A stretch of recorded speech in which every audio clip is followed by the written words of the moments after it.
So when you Google how to get into medical school, you'll find loads of checklists and timelines and that sort of stuff. But often what people don't realize is that it's the little things that no one tells you that make a difference. People fail to realize the stuff that they need to focus on and kind of spend a lot of time majoring in the minor or spending too much time on the wrong things. And that's really what makes them fail their medical school application or their dental school application for that matter.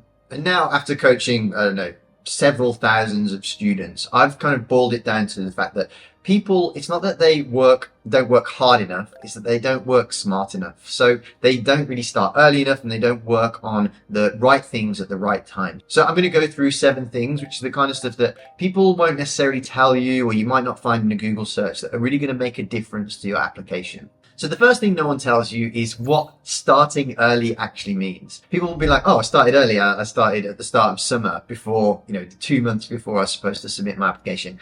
That is really not good enough. You need to understand that the people who are getting into your, King's College London, to UCLs, and if you saw some of the people that I've interviewed on Instagram asking when they started compared to where they ended up getting in, they'll have started way before that. When did you very first start preparing for medical school applications? Start of year 12? Around year 12. I do have some friends who maybe started a little later and then struggled with the application because they didn't have enough experiences and they're trying to cram those into the last few weeks of year 12 for personal statement things. So that did definitely make things harder for them. So to give you an idea, the whole ordeal of applying to medical school, I say, is typically around 2 years. So let's put some example dates on it just to illustrate. Let's say you're aiming to start medical school in September 2029. That means that you would submit your application in September 2028 and you would start your prep in September 2027. So really that means that the start of year 12, or if you're at uni and you're going as a grad,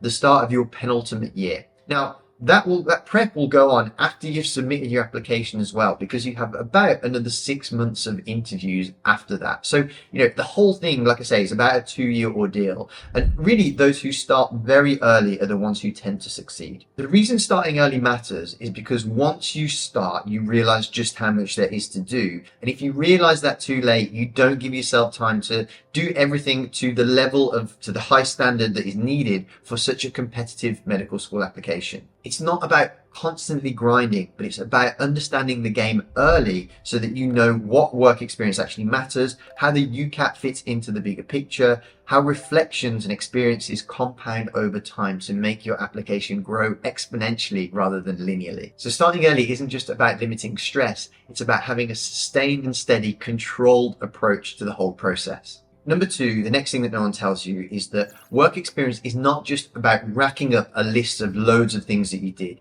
It's more about the quality of reflection and insight that you can gain out of it. This one often shocks people, and one of the tasks that we have with our students on the Future Doc program is to get out of this mentality of just reeling off a laundry list of experiences. Although there are some things, like if you're a grad and you're going to Warwick, they do want to see a certain number of hours racked up. Beyond meeting the requirement, it's a lot more about, like I say, reflection. Admissions tutors don't count hours, they assess learning, insight and reflection. We regularly see with applicants that 2 to 3 well-reflected experiences outperform candidates with a laundry list of 10 plus scattered placements. When reflecting, just remember this simple formula. It's what you did, what you learned, and reflect on how that will contribute to you being a good doctor, how it will impact your career. That's the most important thing, because remember, experience without reflection is invisible. One of the biggest mistakes we see with our students at Future Doc is that they treat the UCAT like it's a normal test, and it really is not. The UCAT's not about being smart, it's about decision making under pressure, accuracy at speed, and learning very specific skills. Every year we see excellent academic students score poorly, not because they're incapable, but because they prepared too late without structure. So again, this goes back to starting early and familiarizing yourself with the exam so that you know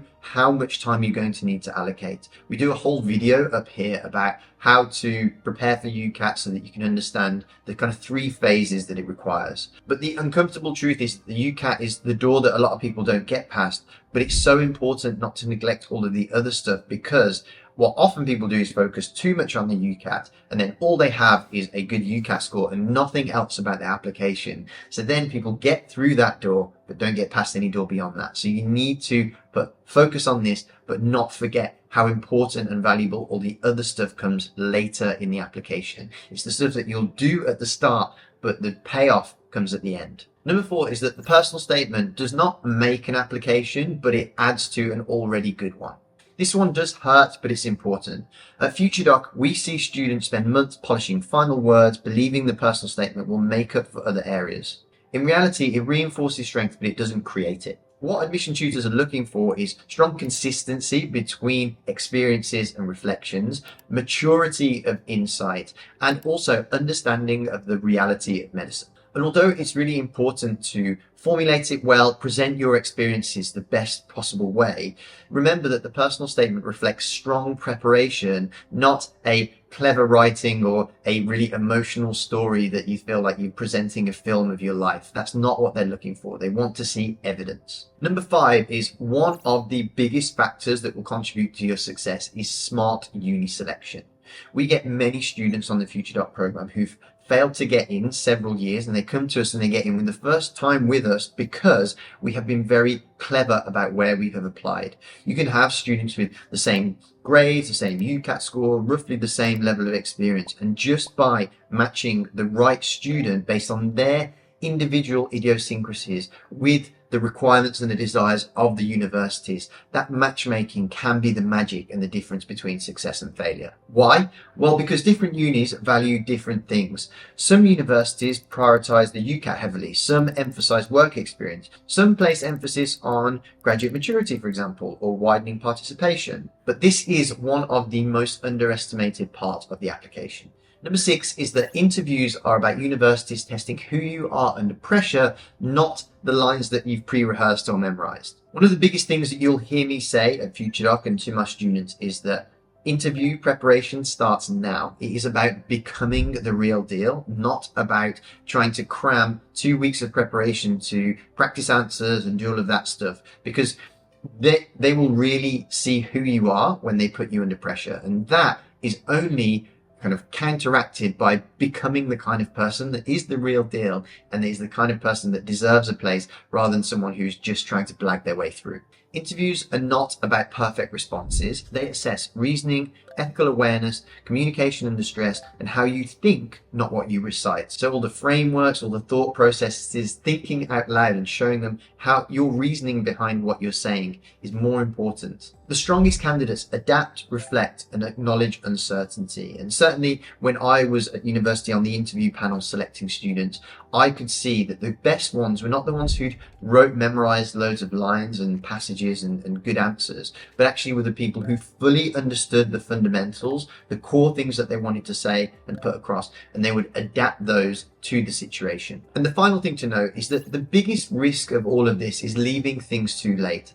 This is one of the hardest truths, and every year on the FutureDoc program, we'll get people who come to us way too late. They come to us in a panic. They want our help. And although we can do something for them, we are very much in recovery mode because they have compromised how good their application could be by not allowing themselves the time to do all the things that are needed. So remember that the most successful applicants and the ones that get into the most competitive universities or have the smoothest ride, they commit early, they build gradually, and they stay ahead of deadlines. Medicine rewards proactive preparation, not last minute brilliance. So if you'd like some help with that application and get you on track, doing the right things at the right time with plenty of time so that you don't feel overwhelmed and that you can do it steadily without making mistakes and knowing what a good application looks like and working towards that, you can join the FutureDoc program, which you can check out here. We are running out of places because recently we decided to cap the number of people that we are able to serve. So if you are coming too late, you might have to join the wait list. But otherwise,